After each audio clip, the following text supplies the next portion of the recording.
Democrat leadership goes from dozens of media appearances a day into hiding as the left splits into dozens of takes on the shutdown. President Trump, Russ Vought, and Tom Homan move forward with federal cuts, the border wall, and the White House Ballroom. Our senior reporter, Virginia Allen, chimes in from Eastern Europe and Scandinavia. I'm Tony Kinnett, host of the Daily Signal's Tony Kinnett Cast, syndicated nationally at 7 p.m. Eastern. It is Friday, October 3rd, 2025. This is the Daily Signal's top news in 10.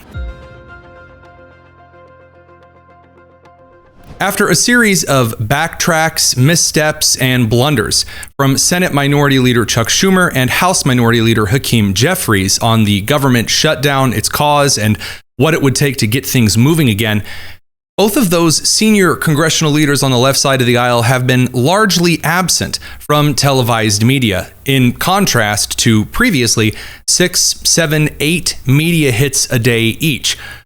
This has left a sizable vacuum along the halls of Congress and many Democrat officials around the country, resulting in two things. Number one, a series of wildly varying takes on the cause of the shutdown, how involved the healthcare system is with illegal immigrant funding, and what it will take to negotiate reopening the government with the Republicans. For example, Democrat Representative Ro Khanna of California stated that, yes, there's illegal immigrant funding in contrast to what Jeffries and Schumer had said previously, but it's really only about 5 or 10% of the funding that Democrats are asking for. In terms of health care, the reality is they're just not being honest. The amount of money that actually is going towards people who are undocumented is such a small portion of the Medicaid cuts or the Affordable Care Act, if at all. And so we can argue that point, but the reality that even the vice president would acknowledge, that anyone who looks at the numbers will acknowledge, is 90 to 95% of the funding we're talking about is talking about funding for American citizens. Senator Amy Klobuchar, Democrat of Minnesota, on the other hand, says that it's about Americans reaching a healthcare cliff and that Obamacare is no longer doing what it was promised to do. People are literally standing on a healthcare cliff right now. For members of our caucus, when the Republicans, a whole bunch of them, didn't show up and vote last week, what did our people do? We went out and we met with the people in our state. We met with doctors and nurses. We went to rural hospitals. We talked to people that can barely hold on right now.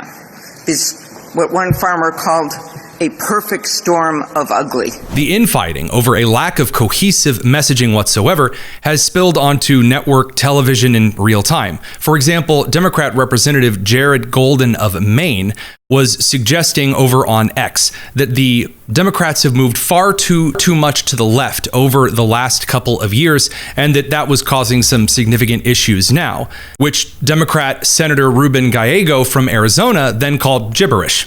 Senator, I'm interested to know what you say to your colleague in the House, Jared Golden, a Democrat from Maine. He says that this government shutdown is the result of hardball politics driven by demands of far left groups that they're making on Democratic Party leaders to make a show of their opposition to President Trump.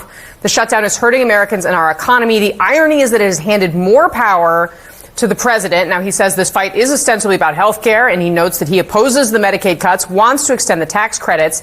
But then he says some of my colleagues in the majority party have reasonable concerns going to high-income households. Normal policy disagreements, though, are no reason to subject our constituents to the continued harm of this shutdown. Do you think he's wrong? That's a whole lot of gibberish. The most important thing, again, is that what I know for a fact, 24 million Americans are going to have their premiums increasing starting November 1st. You think that this is the result of hardball politics driven by demands of far left groups? That's gibberish? No, I think that whole conversation, everything you just said, to me doesn't really matter. Meanwhile, former House Speaker Democrat Nancy Pelosi is upset over Representative Alexandria Ocasio-Cortez getting too much attention, then flips around to calling her a team player. There was a thought from the Republicans that AOC is directing this, and she said that senators are welcome to go to her office directly. Is she driving that? Why are you saying such a ridiculous thing? I'm just quoting what AOC said. She said go to her office directly. Do you think there's any credibility to that? She's not directing this. She's wonderful. She's a real team player and the rest of that. You started by saying Republicans saying that she's directing this. She is not. Hakeem Jeffries is. It's just a lot of chaos. Meanwhile, President Trump stirred up quite the nest of bees yesterday in an interview on OAN, suggesting that they would be moving forward in the Trump administration with executive cuts, firings, and reducing the size of the federal government and spending opportunities amid the shutdown. What changed? Why won't they vote for it this time? Well, it's politics, and they're doing things and asking for things that you wouldn't want, and most people that are sane wouldn't want, and patriots wouldn't want. Then the president really stoked the flames by posting on Truth Social, quote, "I have a meeting today with Russ Vought, he of Project 2025 fame, to determine which of the many Democrat agencies, most of which are a political scam, he recommends to be cut, and whether or not those cuts will be temporary or permanent. I can't believe the radical left Democrats gave me this unprecedented opportunity. They are not stupid people, so maybe this is their way of wanting to quietly and quickly make America great again."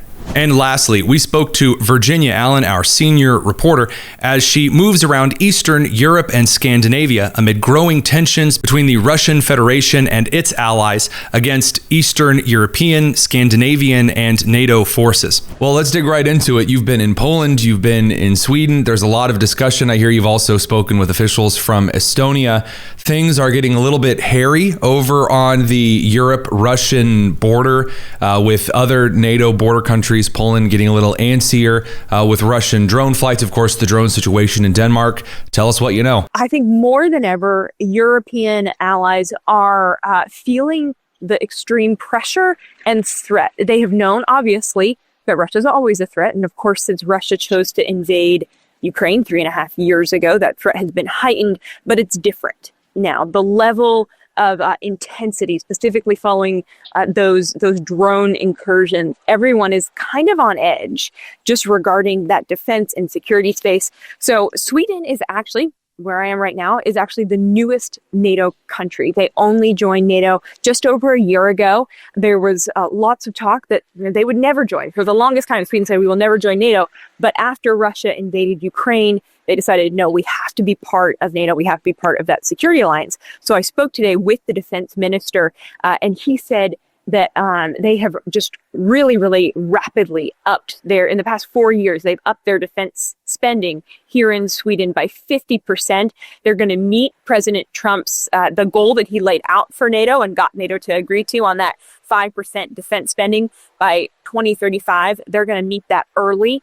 And their focus as a small European country, as a small NATO country, is really to be the model and the standard for, hey, all European countries can do this, can provide this support. And I've heard it multiple times from leaders here in Sweden saying, we recognize that this is a European fight, that Russia's fight with Ukraine, yes, we will take whatever help we can get from the United States. At the end of the day, this is Europe's fight. And at least here in Sweden, they are fully committed to that fight. And I saw something very similar in Poland. Poland is also a really outstanding NATO member, very aggressive on defense spending, and having a border that they are so close. They're so close to Russia. They are even more aggressive about ensuring their own safety and protection, of course, on their home front, given most recently that drone incursion by the Russians into Poland airspace. But I want to pivot over to Estonia, Latvia, Lithuania, the Baltics. I know you spoke to an official from Estonia very briefly. There's a lot of concern because those were the last 3 Soviet satellite states to, break away right at the outset of that final coup and collapse of the Soviet Union. That there's some concern, and especially Estonia, that Putin might decide to throw a couple of drones towards Estonia's way. What are you hearing from the Estonian government? Yeah, so I spoke with the Estonian defense minister, and he said, yes, there certainly is a lot of concern. They have the protection of being a part of NATO, and that gives them some confidence, but they're aware of the fact that Putin is highly unpredictable and has become increasingly unpredictable, and quite frankly, looks for weakness and then exploits that weakness. And so one of the things that I found most interesting in my conversation with the Estonian defense minister is just their understanding, and I wrote a piece for the Daily Signal on this, but is their understanding of Putin's psyche, that they watched as Russia was struggling really domestically, that was part of the reason why Putin has really chosen in many ways to not only make war with Ukraine, but to, of course, agitate all of Europe and the West, is that you kind of need a common and shared enemy. And so a tactic for Putin is, all right, my country internally is struggling.